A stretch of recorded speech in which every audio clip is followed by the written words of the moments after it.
بسم اللہ الرحمن الرحیم۔ حضرت ابو امامہ رضی اللہ تعالیٰ عنہ سے روایت ہے کہ رحمت عالم حضور پاک صلی اللہ علیہ وآلہ وسلم نے ارشاد فرمایا، مفہوم ہے کہ تم ضرور قیام اللیل کیا کرو، نماز تہجد پڑھا کرو،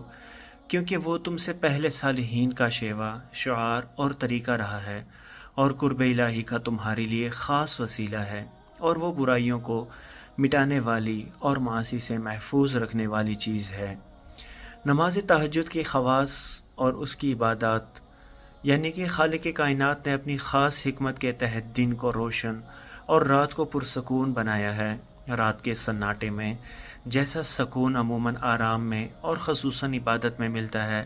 ویسا کسی دوسرے وقت میں نہیں ملتا۔ یہی وجہ ہے کہ رات کی تنہائی میں عوام تو خوب غفلت میں مست ہوتے ہیں، مگر خواص یاد الہی میں مشغول ہوتے ہیں۔ قرآن کریم انہی کی شان میں فرمایا، مفہوم ہے کہ ان کے پہلو اس وقت یعنی کہ رات میں جو لوگوں کے سونے کا خاص وقت ہے، ان کی خوابگاہوں سے جدا رہتے ہیں، یعنی میٹھی نیند اور نرم بستروں کو چھوڑ کر خالق کائنات رب ذوالجلال کے سامنے قیام کرتے ہیں اور نماز تہجد پڑھتے ہیں۔ حضرت عبداللہ بن رواحہ رضی اللہ تعالیٰ عنہ نے حضور اکرم صلی اللہ علیہ وآلہ وسلم کے متعلق فرمایا کہ حضور پاک صلی اللہ علیہ وآلہ وسلم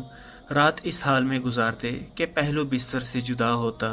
جبکہ مشرکوں کے بستر ان کے بوجھ سے گرابار ہو چکے ہوتے۔ اس سے معلوم ہوتا ہے ہمیں کہ نماز تہجد خواص یعنی کہ ایک خاص عبادت ہے، جیسا کہ ہم نے پچھلے حدیث میں بھی اس کا ذکر کیا، اور احادیث میں خصوصی اس کی تاکید کی گئی ہے۔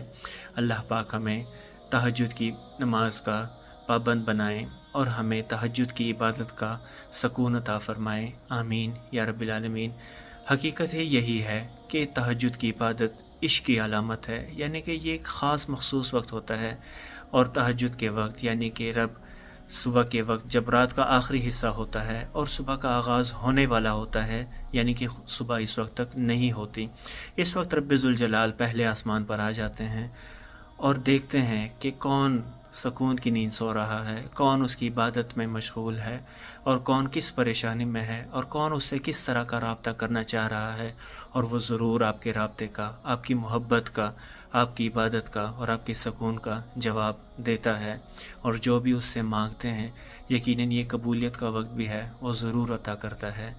اللہ پاک ہم پر رحم فرمائے۔ اللہم صلی علی سیدنا محمد وعلی آل سیدنا